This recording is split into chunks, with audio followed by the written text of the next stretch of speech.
más lejos problemas que se han dejado con anterioridad al artesano, a la sabiduría del príncipe, a la prudencia, y que de pronto asumen los científicos con un descubrimiento extraordinario, que es el de la cibernética.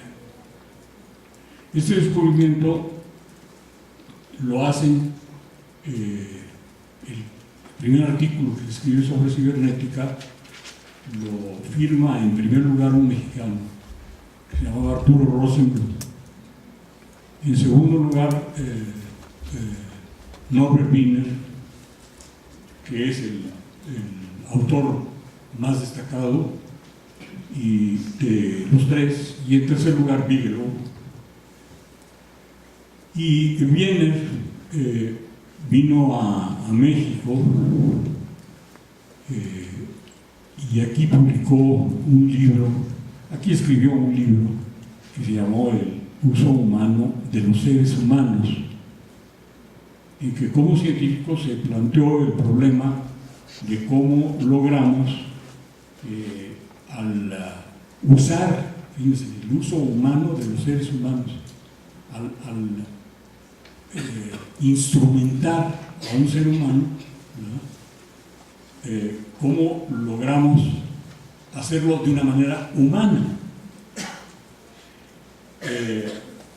Entonces los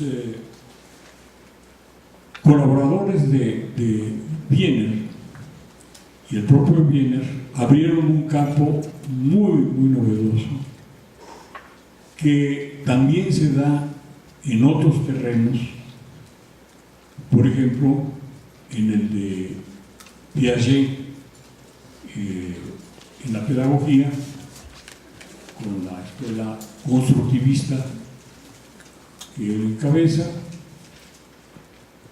en el de la cosmología, en el de la biología, y se empieza a descubrir que en todos los campos hay algo que se parece a los sistemas que buscan fines, objetivos, y que se autorregulan y que son creadores. La cibernética no llegó tan lejos, la de Wiener.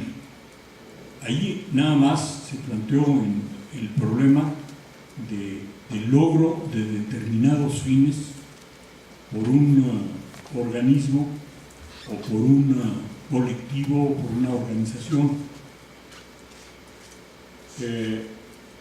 Pero después se va esto enriqueciendo mucho y adquiere las características de un planteamiento muy distinto al de las ciencias tradicionales, en que se planteaba como problema principal el buscar la causa determinante de un fenómeno. Y esta muchas veces fue atribuida a la divinidad o al concepto de una divinidad que era la causa, y parte de la rebelión filosófica contra la metafísica de origen religioso consistió en decir que no había que estudiar la causa, y en el empirismo solo se acepta estudiar los factores.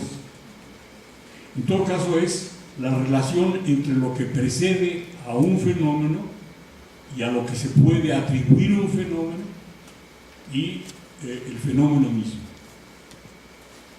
Conocimientos que corresponden al modelo newtoniano perfectamente bien y que dieron origen incluso a exageraciones, en el sentido de que gracias a Newton los barcos ingleses, los cañones ingleses, etcétera, eran mucho mejor que los otros. De hecho, la cultura del artesano es muy, muy fuerte y muchas de las invenciones que ellos hacen corresponden sí a adaptaciones de los conocimientos que vienen de la ciencia y que dan lugar a las ingenierías de todo tipo. En todo caso, aquí nos quedamos todavía en el mundo de las cosas, y ese es un mundo que va a ser muy difícil abandonar, muy difícil porque el descubrir al otro no nos resulta nada fácil. Y esto lo ven ustedes en la historia del pensamiento filosófico expresado, pues, por ejemplo, en los diálogos de Platón, con aquellos individuos que estaban metidos en una caverna y que lo único que veían de la realidad eran las sombras, ¿no? Y cuando ya estaban muy viejos, los voltearon y los pusieron a mirar hacia la entrada de la cueva. Esto por lo menos lo cuenta Alfonso Reyes, no sé si es Platón el que lo cuenta, pero Alfonso Reyes así lo cuenta y me pareció muy bonito. Y ya cuando están viejos los ponen y los ponen a mirar la entrada de la cueva y nada más ven sombras, ¿no? Y hay otro cuento muy pequeñito que también nos explica este problema de la dificultad de salir, ¿no? Y de dejar de ver como cosas. Y este problema es narrado por un gran poeta francés que se llamaba Paul Valéry, que bueno, un genio, ¿verdad? En las matemáticas, en la poesía, en todo, ¿verdad? Pero cuenta un cuento de un hombre que se quiere salir de su ego y no puede, el pobre no puede salir de su ego, ¿no?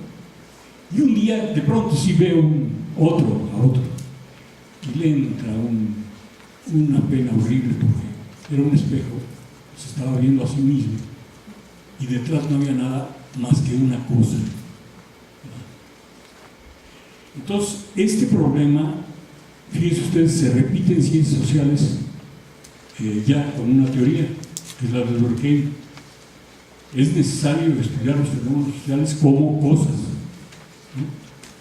Y como cosas se van a estudiar. Y todavía, hasta ahora, hay una tendencia nuestra a estudiarlos como cosas. Y no les digo nada más de gente conservadora y eso, no, de gentes muy progresistas. Como un amigo mío, un antropólogo, que estaba estudiando pues desde hacía muchísimos años, vinculado al movimiento zapatista, pues lo que estaba pasando en ese movimiento tan innovador y tan creador. Se llamaba Andrés Aubry, era un gran antropólogo, y un día pensó que era muy interesante estudiar lo que podríamos llamar la práctica de la utopía, que es algo que están tratando de hacer allí, es algo nuevo, ¿verdad? Pero no pensando en términos nada más de un pequeño lugar donde se hace la utopía, sino, bueno, vamos a experimentar también lo que queremos, ¿no? Vamos a hacerlo ahora.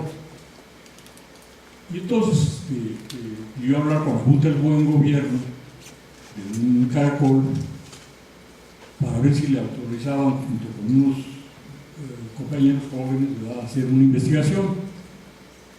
Entonces me dijeron que iban a estudiar, que regresara, y me invitó a tomar un café para contarme cómo le había ido, y me dijo esto muy interesante, que llegó a la Junta del Buen Gobierno 15 días después, y dijeron, sí, cómo no, ya pensamos, ya hablamos, y vamos a dejar que hagan la investigación. Entonces Andrés Aubry dijo, bueno, les vamos a contar qué problemas vamos a estudiar. No,